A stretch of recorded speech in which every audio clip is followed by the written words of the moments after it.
Hey, good afternoon, everyone, and thank you for joining the State Water Resources Control Board's Water Rights Fee Stakeholder meeting. We'll give it just a couple more minutes and then we'll go ahead and get started.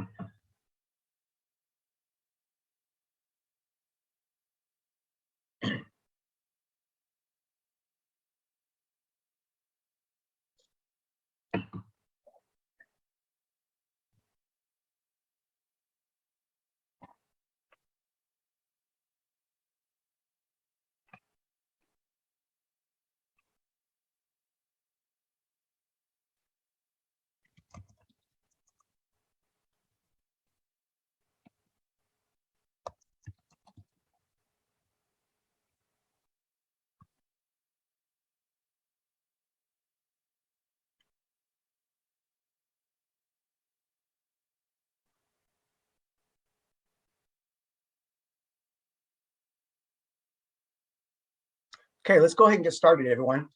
Welcome and thank you for joining us for the State Water Resources Control Board's Water Rights Fee Stakeholder meeting. This meeting is being held virtually through Zoom and the webcast platforms, and the meeting is also being recorded. My name is David Ceccarelli, and I'm the Fee and Revenue Branch Chief within the Division of Administrative Services at the State Water Board. Today, we have many of the Fee and Revenue Branch staff working behind the scenes to ensure that you experience as few participation bumps as possible. If at any time throughout this event you find you're having technical difficulties, please email waterrightsfees@waterboards.ca.gov. It should be the link that's on the handout that was sent out. Also joining me today to review the budgetary cost drivers will be Itzi Abeda. She's one of the water rights fee managers in the Fee and Revenue Branch. Individuals attending via Zoom, please use the raise the hand function if you'd like to ask a question or provide a comment. If you're joining us through webcast, you can also submit a comment or ask a question by emailing the email on the screen, or again, that's part of the handout.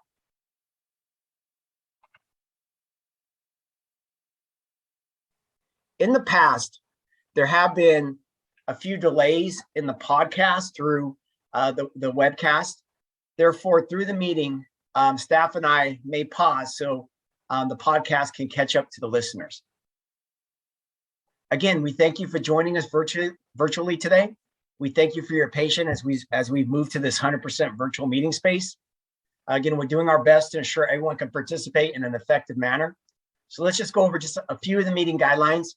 Remember, please use the handouts that were sent to you via email. If you don't have them, don't worry. We'll be sharing them on the screens, and you can request a copy after the meeting, or the handouts are also posted on our Water Board's fee webpage. Remember, if there's any technical difficulties, please email the email that's on the screen, and my staff will be more than happy to help you. And also, please mute yourself when you're not speaking. At this moment, what I'm going to do is I'm going to review the agenda. So if we could put up the agenda, thank you. So the second item on the agenda is the Water Rights Fund budget cost drivers, which is our attachment one. So in a moment here, we're going to scroll down to that. We're going to start the meeting to go over the numbers that are based on the governor's proposed budget. And then we'll have an open discussion. And as part of that open discussion, Eric Eckall, the Deputy Director of the Division of Water Rights, will have a few talking points. And also Angela Kwan from our Sustainable Groundwater Management program will come in and also provide an update.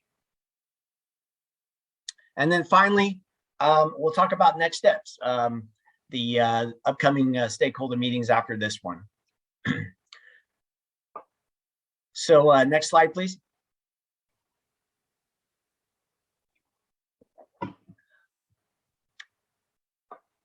So the first table that we're looking at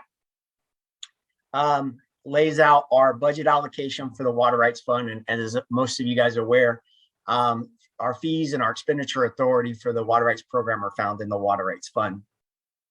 We have what we called our fee setting budget for fiscal year 21-22, which was roughly about $31.7 million. And then what we'll find in the January's proposed budget, that budget is basically 34 million, which is basically a net difference of about $2.3 million there, or basically a 7.2% change. And so I'm going to pass this along to Itzi. Itzi Beta is going to go over the budget cost drivers. So she's going to explain what is in that $2.3 million, and then what's, again, driving this percentage change, which is approximately about 7.2%. Thanks, David. So as David mentioned in the first table, we see the governor's proposed in comparison to last year's fee setting budget. And then we show the second table down below, which actually explains what's going into the numbers. So in the second table, we show that the primary cost drivers are state operations, and that is coming in at 8%. This includes 2.5 million as a part of the drought package, which was introduced last year as data modernization. This was mentioned last year, although it didn't impact the fund at that time. However, we did advise that it would be implemented this year, 22-23. And then secondly, we see the section 4.05, which is ongoing expenditure reduction adjustments. This impacted all funds, and specifically for the water right fund, we see this at a negative 1%. To add a little bit more context, as I did earlier in the water quality meeting, the Department of Finance directed all state agencies, including the Water Board, to reduce our overall budget by 5%. And as a part of this direction, our budget office found savings in operating expenses and equipment from things like printing, postage, and travel. And then lastly, we show pro rata, which covers services provided by other state agencies, such as the Department of Finance and Cal HR, which is our training services. And we show that for 22-23, we see pro rata at 0.2%. So if there are any questions prior to open discussion, this would be a great time to kind of bring those up. So let me just, thank you, Itzi. So again, our cost drivers are about $2.3 million. In the state operations, normal costs are in there, like increases for healthcare costs, retirement, healthcare costs, employee compensation. That's all built in there. But also, as mentioned in there, there's also the 2.5 million for the water rights data modernization. And in a moment, I know Eric can jump on and talk a little bit about the plan for that and what's taken place. With that said, and again, the Budget Act last year, under the water resilience package, I believe that the full amount was roughly about $30 million, with 25 million of that general fund cost to support a contract. And then there was ongoing costs for staffing of 5 million. And of that 5 million, $2.5 million was going to be for water rights fund. And then $2.5 million was going to be for within the general fund also. So that's what you see here, that additional $2.5 million going into the fund. So the pro rata has just balanced itself out. There was a slight change in there. So what this demonstrates is that the fund basically needs an additional 7.2% of revenue, or basically $2.3 million. Now, I know there were a lot of discussions about this earlier in the water quality meeting.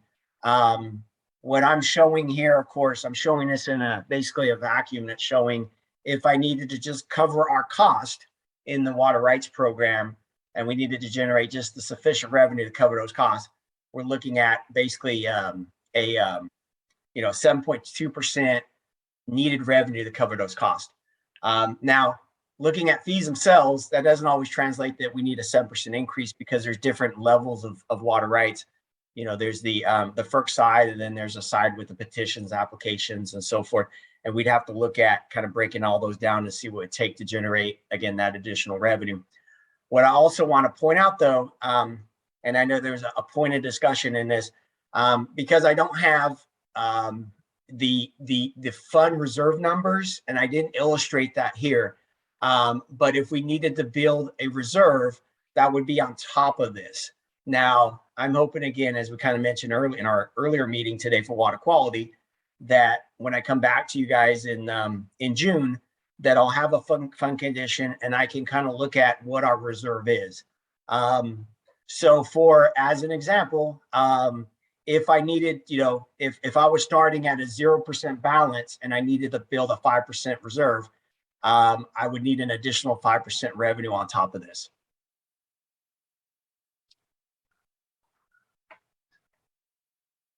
So again, most of the cost drivers that you see, or the majority of the cost drivers from this, is basically coming from the again, the data modernization, which are driving these costs. So let me open it up to some questions. I see Bob, you're on the screen here.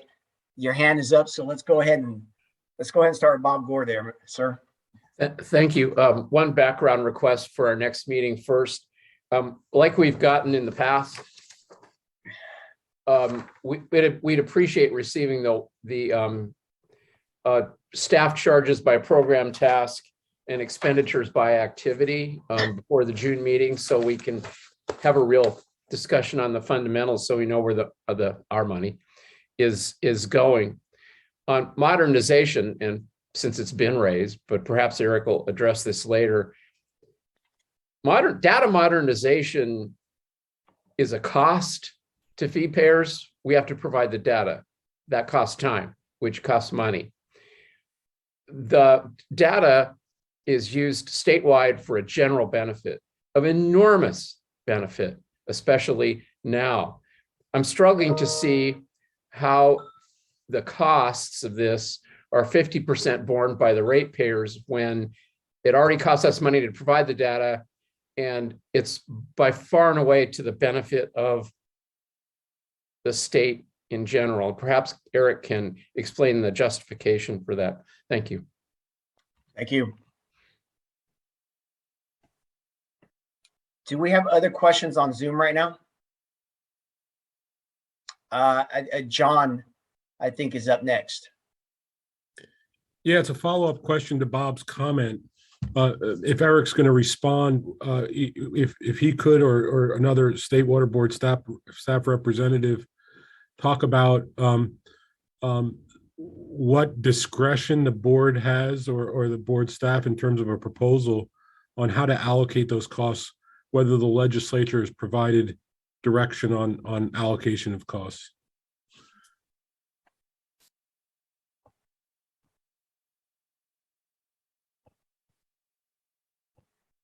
Okay, thank you, John. David, would you like me to respond now, yeah, or do you want to wait? I think we're going to get a lot of questions on the whole data modernization, but if you want to go ahead and add in now, it may be great, and we could kind of like resolve some of these questions. Sure, and maybe I'll just start and give an overview of the data modernization more generally, since there does seem to be a fair number of questions on it. David, the way that you described the budget allocation was spot on. $30 million total, with 25 million of that one-time general fund for essentially building the system and some related contracts. Then there was a 5 million ongoing staffing cost that basically was for 12 new PY at the board. And the split there was 2.5 million, 50-50 general fund versus fees.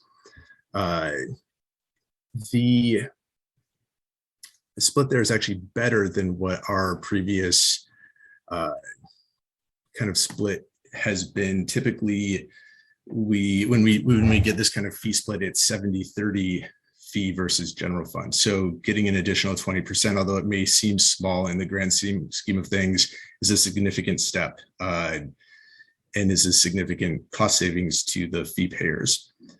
The staffing costs are essentially split into two parts. One is for ongoing staff in the Division of Information Technology needed to, one, help us do the processing and kind of development of the system itself, which is a very complex and extremely time-consuming process. The other part is then the ongoing O&M. So once we have the new system in place, there needs to be people there to kind of help manage those changes and manage the new system as well. The other 6 staff went to a combination of the division and the Delta Watermaster to essentially build the system within the division itself, do all of those kind of program related set of the business requirements, and then looking over the next year to year and a half or so are going to be really primarily focused on what we're calling organizational change management, or OCM, if I revert to acronyms sometimes. The OCM is going to be really critical going forward, because when we look at the grand scheme of the modernization, we think there are immense cost savings down the road. It's going to take us a couple of years to get there, but things like, Bob, you were talking about collection of data, submittal of that data, operations in terms of drafting reports, submitting reports to the board.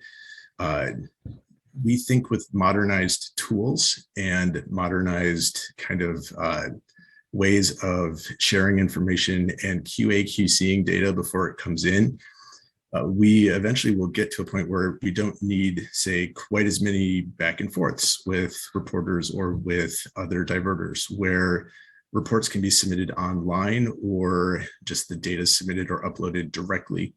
I think part of that we've also contemplated internally is looking at our existing metering and measurement regulations and trying to better understand, are there ways to create efficiencies there that align with the development of the new data system? Part of the reason we have SB 88 regulations written the way that we do is because we didn't have a system that could really catch the data when it was generated and collected. If we're building that system, we also need to take a look at all these other organizational things that we do, the policies, the processes that go along with it, and align it and streamline it as best we can. That's what that organizational change management is. And it's hard. It's a very difficult process to do, and you need people to do it and kind of follow through within the division, working very closely with our colleagues in the Department of Information Technology. So in terms of, maybe John, your question, was there any discretion on how the staffing costs were allocated? I'm not quite sure if I'm following the question directly, but we did allocate it as described, where we have about 5 in DIT, 6 in the division and 1 in the Delta Watermaster. And it did not,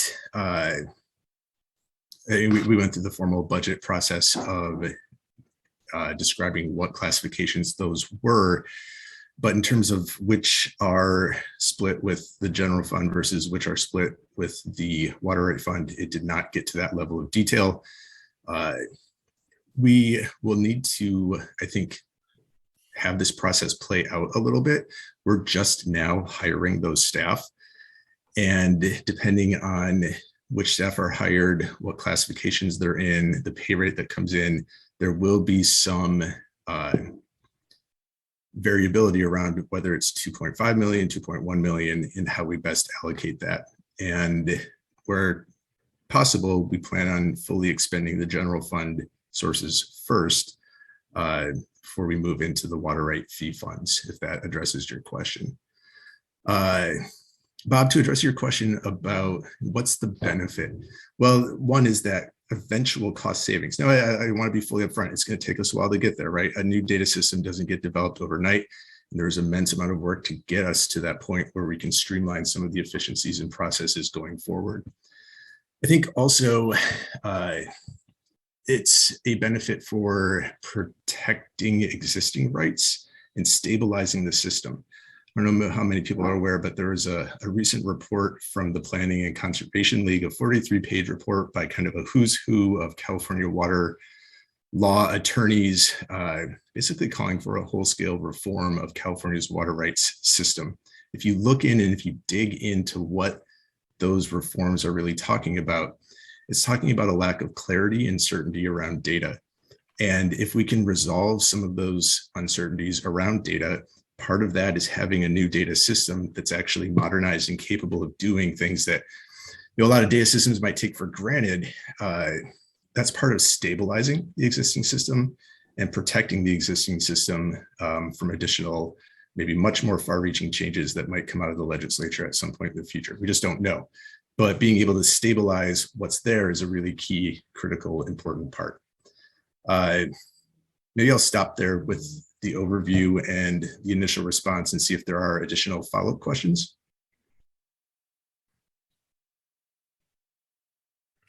It would be good, it's Bob, Eric, it would be good at the next meeting, and I don't mean this adversely, but it would be good if we could understand specifically, as opposed to downstream eventual savings, specifically what the benefits are now that are worth half the 2.5 million to the rights holders. I respect what you're saying about the PCL report. That's of significant concern. It will come up later. But it would be good if we had some more specificity. Thanks. And I'll just give my initial response to that. And again, I don't mean this to be adversarial, but that question to me doesn't really make sense. Like asking what the benefit is in not having an antiquated data reporting system that's so far out of date that you can't QA, QC any of the data that comes in. It seems kind of like I guess maybe let's you and I talk offline about what you're looking for there, because I'm not quite following your question. Okay. I think, John, if you're still on, did you have any follow-up questions for Eric? I don't have a follow-up question, but since he was asking, my question went to, does the board have the authority to not impose the 2.5 million through the water right fund? Is there another way to deal with it, right? I mean, I was, in follow-up to Bob's comment, that if, the concern is the 2.5 or the increase in the amount that you're seeking to recover, or that you may be seeking to recover through the water right fund, and can you avoid that? So we touched on it a bit in terms of prioritizing expenses, but I was getting at whether other kind of constraints, as an example, by the approved budget or the arrangement that resulted in the allocation of costs that you outlined, can the 2.5 be avoided as an obligation of the water right fund? The only way to avoid it would be to go through a formal budget change procedure and have the legislature and the administration approve that subsequent change. So the board itself does not have that authority. We can spend certain pools first, right? So we can spend the general fund first and kind of prioritize the spending of that, making sure that we exhaust that fund entirely before we start to tap into the water right fund component. But thank you. In terms of looking for an alternative source, we do not have that authority independently. Eric, are you able to, or did you consider whether the positions that support the modernization effort can be filled with existing employees rather than hiring? Yes, we did consider that.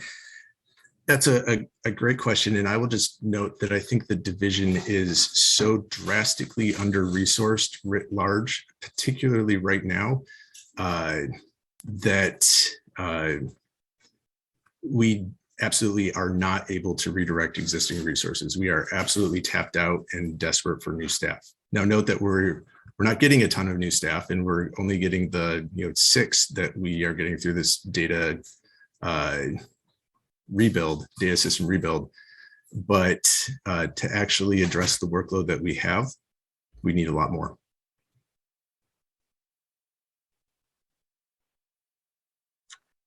I think Steve has a question. Yes, thank you very much. Good afternoon. Yeah, it's Steve Haugen, Kings River Water Association down in Fresno. Um, You mentioned that the 7.2% doesn't address any fund reserve that you might need. We're going into a second very dry year. I know I likely have 2/3 of my water users will not see a drop of water for a second year in a row. And we're also trying to go through a budgeting process right now to give a sense of where we may need to come up with dollars. Do you have any indication whether that fund reserve is going to be needed? Are you roughly on track? Or are we not going to need to worry about that this year? Do you have a sense of where you're at with that? Well, I do have a sense that I feel like we're going to be definitely in a better position when I meet with you in June. We'll have, of course, we'll have budgeted numbers based on the May revise, but we're also hoping at that point in the process is that we're going to have our department or our accounting branch is going to be able to close the books on last fiscal year, which is 2021. And then at that point, I'll have what our reserve and what our opening balance was for 21-22. And then I will have, I'm reviewing like the data reports on like collections of revenue that we get from California Department of Tax and Fee Administration on our water rights billings. And then of course our internal applications and all that we're receiving. So definitely would be in a better position. And as I kind of mentioned in the water quality side, if we come out that the fund has, is in the positive and we do already have the 5% reserve, then it gives us an opportunity for staff to kind of get together and kind of look at the financial side of the fund. Again, right now, we're, as we kind of mentioned earlier, and I kind of mentioned there have been some challenges with fiscal, but our agency and our accounting office have worked to get us there, and we're at a point where we're going to start getting reports and close the books. So I'll just say I think we'll be in a better position to go over this in June. I just wanted to kind of talk about kind of in a vacuum what this would look like, which is covering the expenditures for the upcoming year for 22-23. Well, thank you. And just as you start getting those numbers and start to evaluate, I implore you to be cautious and take a very conservative approach if possible. Keep the fees, the increase as low as possible. We're getting hammered by costs from all directions, and it's a tough pill to swallow when you're not even getting water and being asked to increase what your fees are. And locally, we're in about, at this particular rate, we'll be at about $550,000 in fees for the Kings River area, for the Kings River water users. There's other fees being incurred in the area, but at least from the water rates fee, we're at 550,000. So it's going to be a challenge. One last thing I would suggest, if we could, a number of years ago, you used to put out a list of who the largest fee payers were. I was wondering if we could maybe get an update of that. Yes, I could do that. We can for our next stakeholder meeting. That'd be great. Yeah, we could usually do where we do our kind of our top 5 or 10, and then we usually do kind of a middle group and then kind of the lower group also. So I'll look at some of the charts that we put together last time, and we can include that into those discussions. That'd be great. Thank you for your time. No problem. Thank you.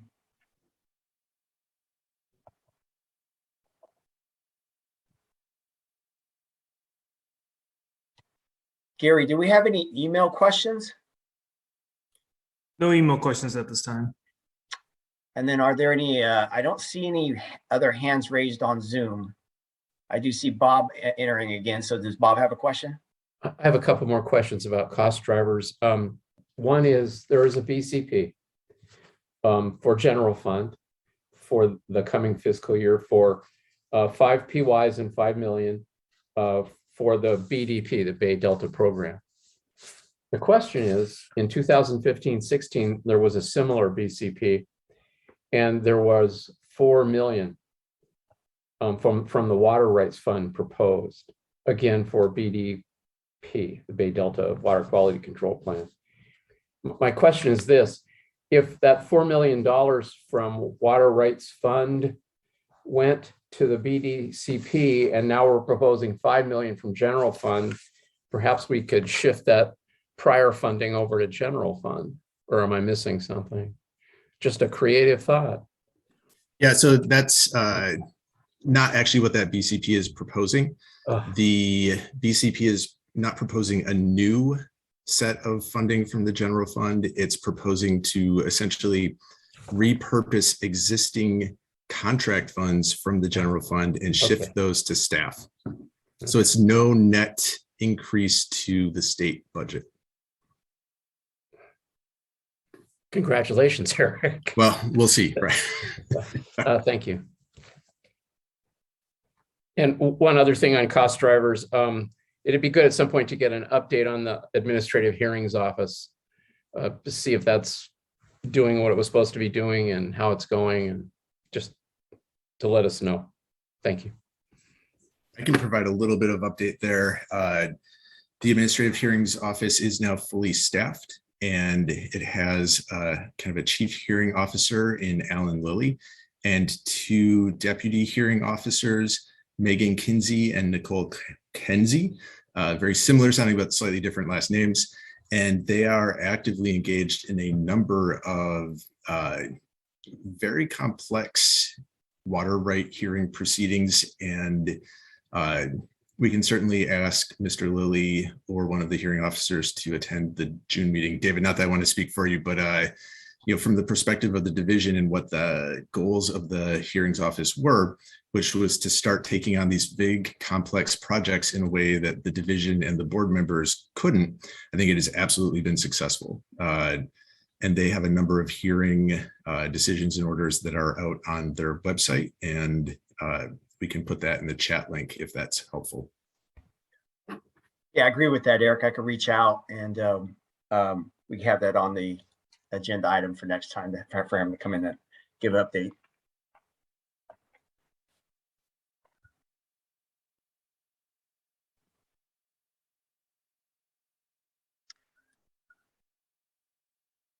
So let me just ask one more time, are there any other questions at this point?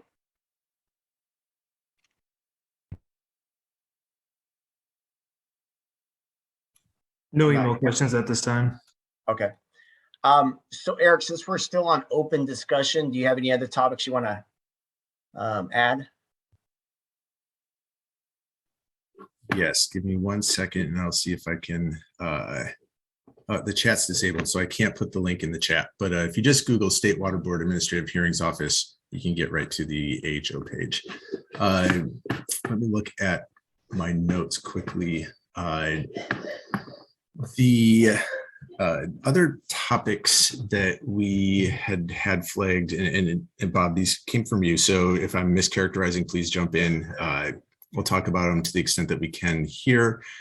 There was a question about fee rates for various permits, and I'm taking that to basically mean, are we going to take a look at existing permits and consider, how we make sure we're addressing inflation or other cost drivers in those other permits? And that continues to be something that we're going to do every year. I don't think we have a clear program or proposal at this time, and it may be that we hold things steady this next year, but we do consider that each year, and that is actively something that we're looking at.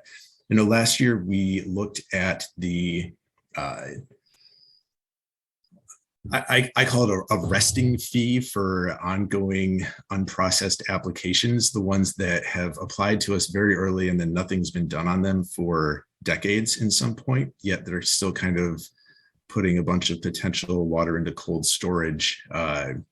We started increasing the fees there to accommodate just the ongoing workload and actually the redirected workload that then feeds into water availability analyses and other permits. And so that actually has led to, I think, the cancellation of at least one permit that hadn't done anything in a long time. And that's a good thing. So we continue to look at that, and we'll continue to iterate around the edges as well. And again, in June, we should have a better idea of what that might be. The reason why I ask is, as you recall, I don't know whether it was 2 or 3 years ago, we increased permit fees and some of them went up a gazillion percent.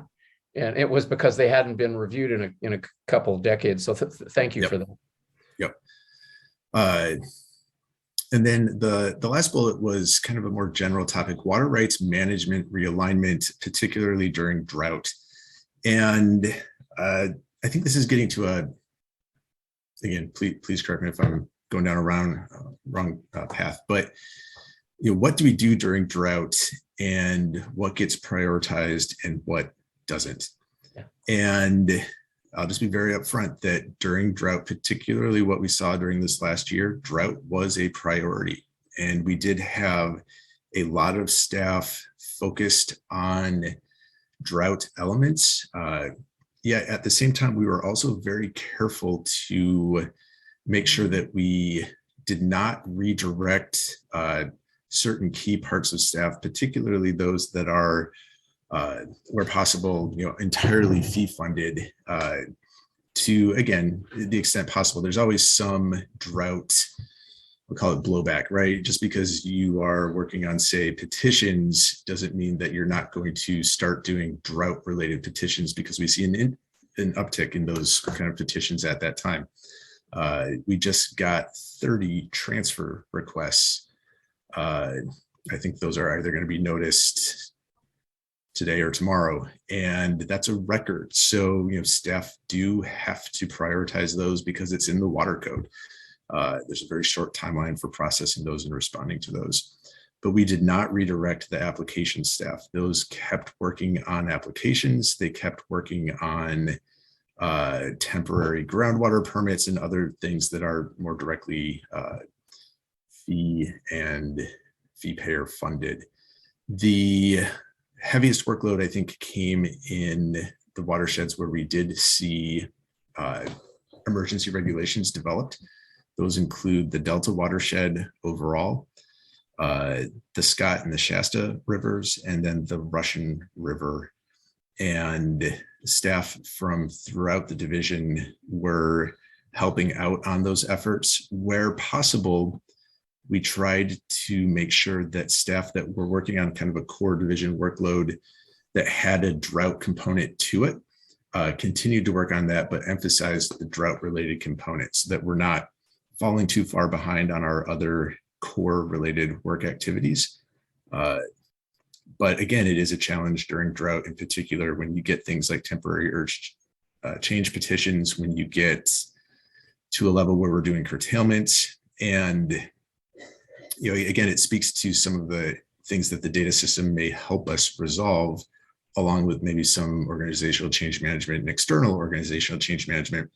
The amount of time and staff needed to develop emergency regulations and then implement them, it's pretty extensive. And if we have to recreate those each year, that's an ongoing cost that's actually completely avoidable if we have the authority to move forward on, say, setting up a permanent team or a permanent set of policies and regulations and data management approaches. And that's something that we can talk about further and talk about how we could achieve that. But it does all play a role down in the end. I think that's probably where I'll stop. I don't know if there's any follow-up questions on that. None here. And thank you for that, keeping people mission focused when it's possible. I do have one final question for our discussion, if you wish. Please do. This is the elephant in the room in the third rail. When the PCL paper was published, I think it caused a lot of ripples in this world. As we proceed, it would be good if we use this forum, this roundtable, to exchange any sort of insights, projects you have, ideas. If there's some sort of realignment, adjustment, review of water rights pending. This particular group might be a good place to start, if I might suggest that. The topic of water rights realignment, it's no secret. The chair has raised it several times over the past couple of years. It would be good if we could have a heads up discussion if things start moving that way. I would, maybe propose that rather than having that discussion at a fee payer meeting, that we set up a subsequent one. We're happy to do that when the time is appropriate. Although, in as much that realignment might intersect with fees, it could be the appropriate place to do it. The board doesn't have the authority, I'm sure everyone is aware, but we don't have the authority to propose legislation on our own and then move it forward and advocate for it. That has to be done out of the legislature and or the administration. So we haven't heard anything yet. There have been some bills introduced into the legislature, specifically SB 1205, which would require the board develop regulations for doing permitting related water availability analyses. So this would be for future permits yet to be applied for. And there's another bill, I'm not going to remember the number, but it's by Assembly Member Quirk, that would put timelines around completion of the Bay Delta Water Quality Control Plan. And again, we don't weigh in one way or another on advocating or not for that legislation, but I do point those out that both of those are in response to, I think, elements in the PCL report, and people can look them up on LegInfo. Thanks, sir.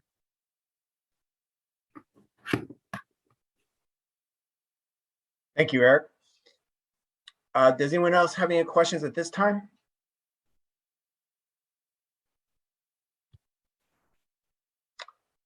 Okay, let me move to Angela. Are you available to give an update on Sigma? Hi, this is Natalie Stork. I'm actually going to be speaking instead of Angela today. Hi, Natalie. Hi. All right. So good afternoon. As you heard, my name is Natalie Stork. I am a senior engineering geologist with the State Water Board's Groundwater Management Program, which is responsible for the board's implementation of the Sustainable Groundwater Management Act. We adopted an emergency regulation in 2017 in compliance with the Act to set our requirements for reporting and fees. This year, we propose to modify sections 1040 and 1044 of our regulations in response to a change in the Act last year. We propose to change our reporting deadline from December 15th to February 1st of each year to match the new statutory language. Additionally, we propose to push back the deadline for our annual filing fees. The new deadline would be April 1st or 30 days after the board issues an invoice, whichever is later. We do not anticipate any fiscal impacts other than delaying fee collection for a couple of months. And that is our very brief update, but happy to take any questions.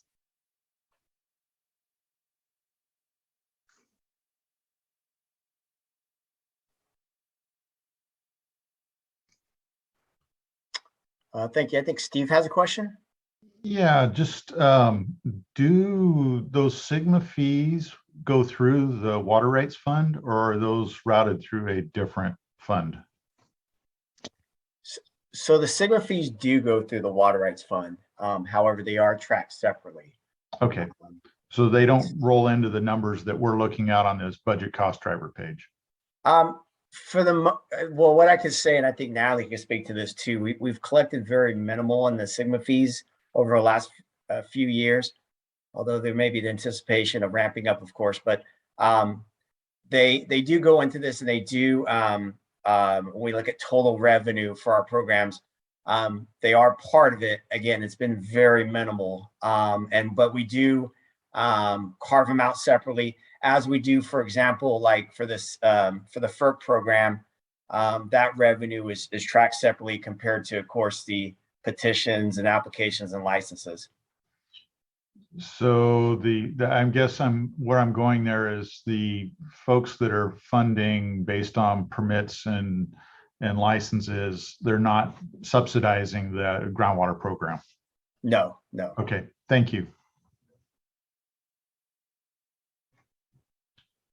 Let's-